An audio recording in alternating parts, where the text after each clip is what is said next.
تو سامعین کرام، یہ ایک بہت بڑی فضیلت ہے، یہ ایک بہت بڑا امتحان ہے ہمارے لیے کہ ہم لوگ نماز کو جو ہے وہ بے پرکی سے اڑا دیتے ہیں۔ ہم لوگ بڑے بڑے گناہوں کو تو گناہ سمجھ لیتے ہیں، ہم لوگ زنا کو تو گناہ سمجھتے ہیں، ڈاکہ ڈالنے کو تو گناہ سمجھتے ہیں، کوئی اور غلط کام کر رہا ہے ہم اس کو تو گناہ سمجھتے ہیں، لیکن جو شخص نماز چھوڑ رہا ہے ہم سرے سے اس کو گناہ کنسیڈر ہی نہیں کرتے۔ ایون اٹ سیلف ہم لوگ دن میں نمازیں چھوڑ دیتے ہیں۔ اور آپ صلی اللہ علیہ وسلم نے فرمایا ہے، یہ حدیث ہیں، اتھینٹک حدیث ہیں، چونکہ میں کوئی مبلغ نہیں ہوں، ٹھیک ہے، لیکن میرے پاس ان حضرت کی جو ریکارڈنگ ہے وہ پڑی ہوئی ہے، وہ احادیث بھی میں آپ کو کمنٹ سیکشن میں لکھ کے دے دوں گا۔ آپ صلی اللہ علیہ وآلہ وسلم نے فرمایا ہے، یہ آپ صلی اللہ علیہ وسلم کی حدیث ہے، یہ میرا فتویٰ نہیں ہے، کہ وہ شخص جو جان بوجھ کے ایک نماز چھوڑ دے۔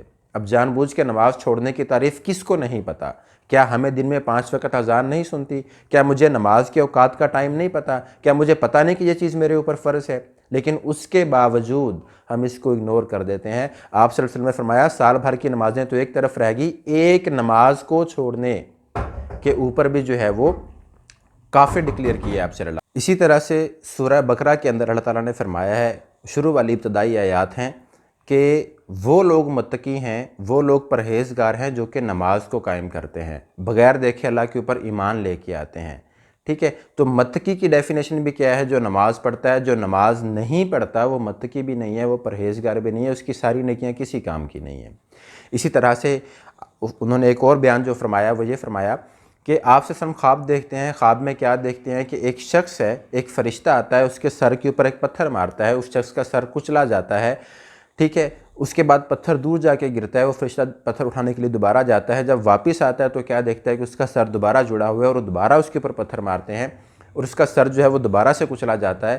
پوچھا جاتا ہے کہ یہ کون لوگ ہیں؟ تو فرمایا جاتا ہے یہ وہ لوگ ہیں جو کہ فجر کی نماز نہیں پڑھتے تھے۔ اللہ اکبر۔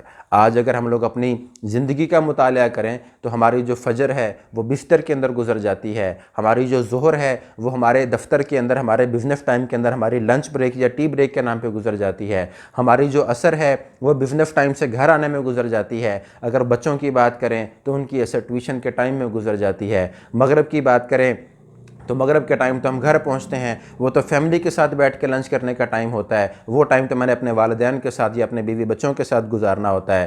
لیکن اس کے بعد عشاء آ جاتی ہے، عشاء کے ٹائم پہ تو میری سیریل کا ٹائم ہو جاتا ہے، میں نے ایک ڈرامہ کی ایپیسوڈ جو فکس کی ہے وہ میں نے روزانہ دیکھنی ہوتی ہے، اس کے بعد میں نے فیس بک بھی چلانی ہے، میں نے سوشل میڈیا کو بھی ٹائم دینا ہے۔ یوں ہماری جو 5 کی 5 نمازیں ہیں وہ ترک ہوتی چلی جا رہی ہیں، الا قلیل ہم 1 پڑھ لیتے ہوں گے، 2 پڑھ بھی لیتے ہیں، 3 پڑھ بھی لیتے ہیں، لیکن 5 وقت نماز فرض ہے جس میں کسی قسم کی کوئی بھی گنجائش نہیں ہے۔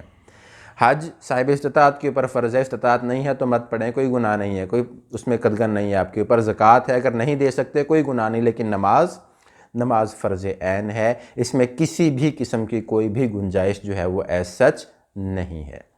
اسی طرح سے انہوں نے فرمایا ہم آج یہ تو دیکھتے ہیں کہ ہمارا معاشرہ بگاڑ کی طرف جا رہا ہے، ہم یہ تو کہتے ہیں معاشرہ پتہ نہیں کس سمت میں چلا جا رہا ہے، ہر آنے والا جو دن ہے وہ پچھلے دن سے بدتر ہوتا چلا جا رہا ہے۔ کیا کبھی ہم نے اس کی وجہ جاننے کی کوشش کی کہ اس کی وجہ کیا ہے؟ اس کی وجہ یہی ہے کہ ہم لوگ نماز نہیں پڑھتے، کیونکہ کہا گیا ہے ان الصلاۃ تنہیٰ عن الفحشاء والمنکر، کہ بے شک نماز بے حیائی اور عریانی کے کاموں سے، فحاشی کے کاموں سے روکتی ہے۔ آج ہم یہ تو کہہ دیتے ہیں فحاشی دن بہ دن بڑھتی چلی جا رہی ہے، لیکن کیا کبھی ہم نے اس کے سد باب کا سوچا؟ کیا ہم نے کبھی اس کے اسباب کا سوچا کہ یہ فحاشی کیوں بڑھتی چلی جا رہی ہے؟ اس کی وجہ یہی ہے کہ ہم لوگ نماز نہیں پڑھتے۔ ہمیں چاہیے کہ ہم اپنے بہنوں کو، بھائیوں کو، بیٹیوں کو، بیٹوں کو، رشتہ داروں کو، دوستوں کو نماز کی تلقین کریں۔ نارمل روٹین میں کیا ہوتا ہے، 10 دوست اکٹھے بیٹھے ہیں، اگر ایک کہہ بھی دے کہ آؤ یار نماز پڑھائیں تو ہمارا کیا جواب ہوتا ہے آگے سے کہ اچھا یار پڑھاؤ، ہم انتظار کر رہے ہیں تمہارا۔ یہاں تک ہم اس معاملے میں بے حس ہو چکے ہیں، جبکہ اس کی فضیلت اہمیت میں آپ لوگوں کو بھی بیان کر چکا ہوں۔ دعا ہے کہ اللہ تعالی ہمیں جو سنا ہے اس کے اوپر عمل کرنے کی توفیق عطا فرمائے، اور میں نے جو بیان کیا ہے اس میں اگر کوئی کمی بیشی ہے تو اللہ تعالیٰ اس کو بھی معاف فرمائے، کیونکہ میں کوئی مبلغ نہیں ہوں، کوئی عالم نہیں ہوں، لیکن ہاں چونکہ ان کی باتیں بہت اچھی لگی تھی، ہو سکتا ہے کہ میری اس ایپیسوڈ سے میرے یہ الفاظ سن کے یہ آپ کے ذہن کے اوپر نقش کر جائیں اور آپ لوگ بھی نماز کی طرف سوئچ کر جائیں، تو ہو سکتا ہے کہ ہمارے لیے یہ ہماری مغفرت کا باعث بنے۔ دعا ہے کہ اللہ تعالی ہم سب کو عمل کی توفیق عطا فرمائے۔ وآخر دعوانا ان الحمدللہ رب العالمین۔ اللہ علیہ وآلہ وسلم۔